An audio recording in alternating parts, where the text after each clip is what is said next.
సుమన్ టీవీలో మీ business promotions కోసం ఈ కింది నెంబర్ను సంప్రదించగలరు.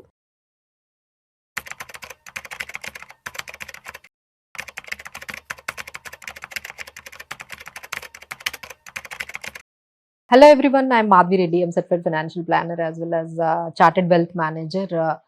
Welcome to today's market wrap up andi. So ee roju manaki Sensex weekly expiry కూడా ఉంది. లాట్ ఆఫ్ వాల్టిలిటీ ఈ రోజు మనం చూసాము. నిఫ్టీ 23,869 దగ్గర క్లోజ్ అయిందండి. సో బిలో 24,000 దగ్గర మనకి క్లోజ్ అయింది విత్ 126 పాయింట్స్ డౌన్ తో క్లోజ్ అయింది.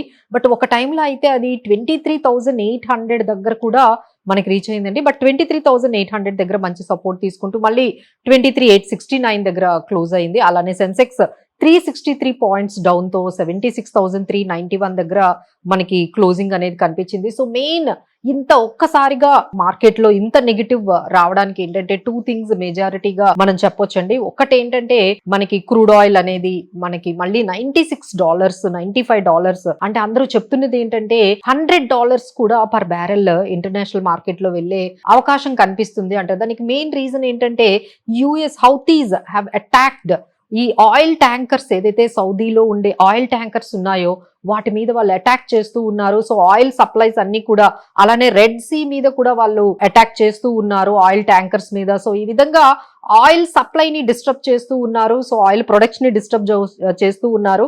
సో ఆయిల్ ప్రైజెస్ సో అందుకనే మనకి ఒకవైపు $90 కూడా ఒక టైంలో వచ్చినవి ఇప్పుడు మళ్ళీ $100 టువర్డ్స్ కి వెళ్ళిపోతున్నాయండి. మనమైతే $75 కూడా మనం ఒక టైంలో మనకి పర్ బ్యారెల్ కనిపించింది. ఇప్పుడు మళ్ళీ ఒక్కసారిగా $100 టువర్డ్స్ అనేది ఎప్పుడైతే మార్కెట్ లో మనకి న్యూస్ వచ్చిందో ఇమీడియట్లీ మన ఇండియన్ మార్కెట్స్ అయితే డౌన్ ట్రెండ్ మనకి స్టార్ట్ అయిందండి. ఎప్పుడైతే మనకి ఈ పెట్రోల్ మన క్రూడ్ ఆయిల్ పెరిగిందో అలానే రూపీ కూడా డిప్రిషియేట్ అవ్వడం మనకి ఇమీడియట్ గా మనం చూస్తూ ఉన్నాము. 96.57 అది కూడా టువర్డ్స్ $97 వరకు కూడా అంటే 97 రూపీస్ టువర్డ్ ఎగెనిస్ట్ డాలర్ కూడా వెళ్లే అవకాశం అది కూడా కనిపిస్తుంది. సో ఓవరాల్ గా ఈ నెగిటివ్ న్యూస్ తో మనకి మార్కెట్ లో ఈ రోజు ఈ బ్లడ్ బాత్ అనేది మనకు కనిపించింది. సో వీటితో పాటు కొంచెం డిసప్పాయింటెడ్ బ్యాంకింగ్ రిజల్ట్స్ కూడా మనం దానికి ఒక రీజన్ గా చెప్పుకోవచ్చండి. సో ఎస్పెషల్లీ పెద్ద బ్యాంక్స్ అండి అంటే లైక్ మీరు చూసుకోండి హెచ్డిఎఫ్సి బ్యాంక్ కానీ లేకపోతే యాక్సిస్ బ్యాంక్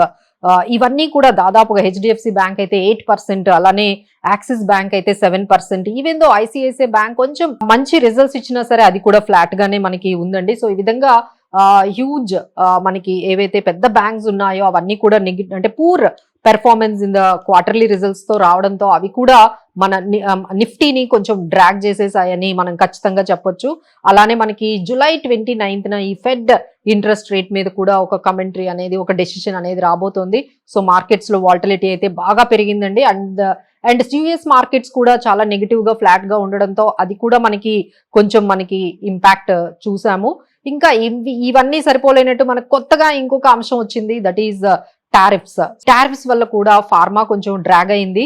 100% టారిఫ్స్ అంటే మనకు August 2028 నుంచి 100% టారిఫ్స్ అంటే ఎస్పెషల్లీ డ్రగ్స్ మీద అండి. సో జెనరిక్ డ్రగ్స్ మీద టారిఫ్స్ అనేవి స్టార్ట్ అవబోతున్నాయి అని ఎప్పుడైతే ట్రంప్ అనౌన్స్ చేశారో మనకి డాక్టర్ రెడ్డిస్ ల్యాబొరేటరీస్ 10% వరకు ఈ రోజు మనకి నెగిటివ్ లోకి వెళ్ళిపోయింది.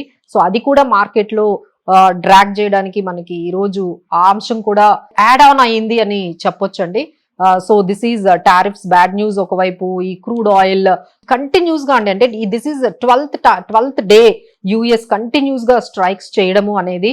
సో అక్కడ కూడా ఎటువంటి మనకి క్లారిటీ కానీ లేకపోతే ఈ యుఎస్ ఇరాన్ ఈ డిస్ట్రప్షన్స్ అనేవి ఎంతవరకు ఉంటాయి అనేది క్లారిటీ లేకపోవడంతో మార్కెట్స్ ఒక్కసారిగా నెగిటివ్ ఈ రోజు అనేది మనకు కనిపించింది. సో రిజల్ట్స్ వరకు వచ్చినట్లయితే మనకి ఫ్రైడే అంటే రేపు మనకి ఇంకా ఇంపార్టెంట్ రిజల్ట్స్ అయితే ఉన్నాయండి. ACC, bank of Baroda, bank of India, CG power, DCB bank, Hindustan zinc, NTPC, REC, SAIL, SBI cards, Shakti pumps, Shriram finance ఇలాంటివి పెద్ద పెద్ద కంపెనీలు మళ్ళీ రేపు మనకి రిజల్ట్స్ ఇవ్వబోతున్నాయి. సో దాని మీద కూడా మన ఇంపాక్ట్ రేపు కనిపిస్తుంది. ఏవైనా మంచి రిజల్ట్స్ వస్తే కొంచెం పాజిటివ్ గా ఉంటుందండి. Otherwise if there is any disappointing results from that quarterly results again markets మళ్ళీ అది డ్రాగ్ అయ్యే అవకాశాలు కనిపిస్తున్నాయి.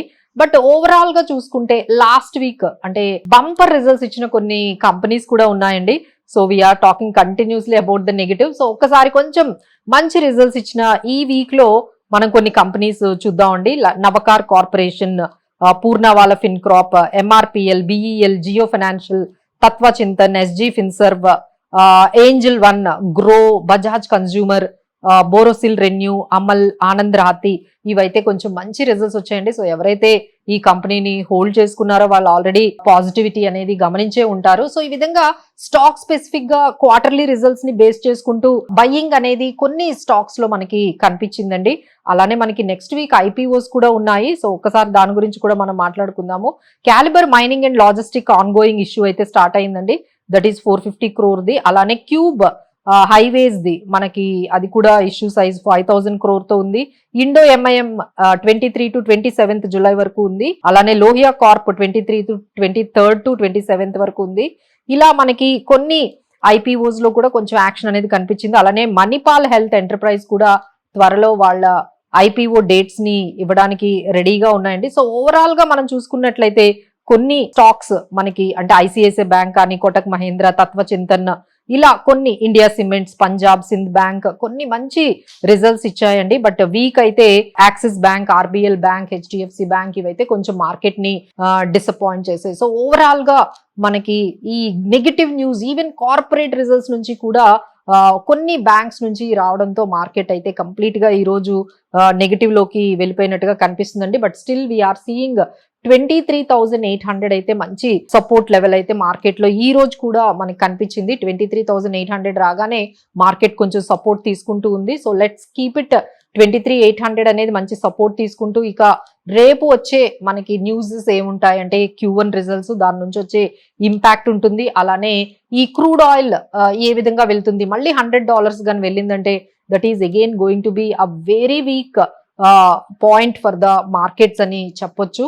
అలానే మనం Q1 రిజల్ట్స్ ని కూడా మనము ఖచ్చితంగా ఫాలో చేస్తూ ఉండాలండి. రేపు చాలా పెద్ద కంపెనీలు మనం చెప్పుకున్నట్లుగా ఉన్నాయి. సో ఇలాంటి టైంలో ఎలాంటి సెక్టార్స్ మీద మనం ఫోకస్ చేయొచ్చు అంటే కొన్ని ఆయిల్ కంపెనీస్ అండి. ఆయిల్ కంపెనీస్ ఎందుకంటే ఈ benefit of surging oil price వల్ల కొంచెం మనకి కొన్ని ఆయిల్ కంపెనీస్ లో ఉంటుంది. అలానే నెస్లే కొంచెం మంచి రిజల్ట్స్ ఇచ్చిందండి. సో ఎఫ్ఎంసీజీ కంపెనీస్ కూడా కొంచెం బెటర్ గా కనిపిస్తున్నాయి. స్పెషాలిటీ కెమికల్స్ లో మనకి చూసుకున్నట్లయితే ఎస్ఆర్ఎఫ్ కొంచెం మంచి రిజల్ట్స్ ఇచ్చింది. అలానే పిఎస్యు బ్యాంక్స్ లో కొంచెం selective like PSU banks driven quarterly results ని కూడా మీరు కొంచెం వాటిని కూడా మానిటర్ చేసుకోవచ్చు. సో ఈ విధంగా సెక్టార్ స్పెసిఫిక్ గా, స్టాక్ స్పెసిఫిక్ గా కొంచెం మూమెంట్ అయితేనే కనిపిస్తుందండి. బట్ ఓవరాల్ మార్కెట్ లో చూసుకున్నట్లయితే ఆ నెగటివిటీ అయితే మనకి కంప్లీట్ గా ఈ crude oil as well as ఈ rupee depreciation and US fresh attacks on Iran and Houthis attacks on ఈ ఆయిల్ ట్యాంకర్స్ మీద మొత్తం ఓవరాల్ గా మార్కెట్స్ అయితే నెగటివ్ లోకి తీసుకెళ్ళాయండి. సో రేపు కూడా ఈ విధంగానే ఈ వాల్టిలిటీ అనేది ఉండొచ్చు. So 23,800 let's hope that will continue as a good support and we will see 23,800 and 24,300 ఈ రేంజ్ లోనే మార్కెట్ అయితే మనకి నెక్స్ట్ ఫ్యూ సెషన్స్ వరకు ఉండే అవకాశం కనిపిస్తుంది. Thank you so much for watching. Suman టీవీలో మీ పర్సనల్ అండ్ బిజినెస్ ప్రమోషన్స్ కోసం కింది నెంబర్ కి కాంటాక్ట్ చేయండి.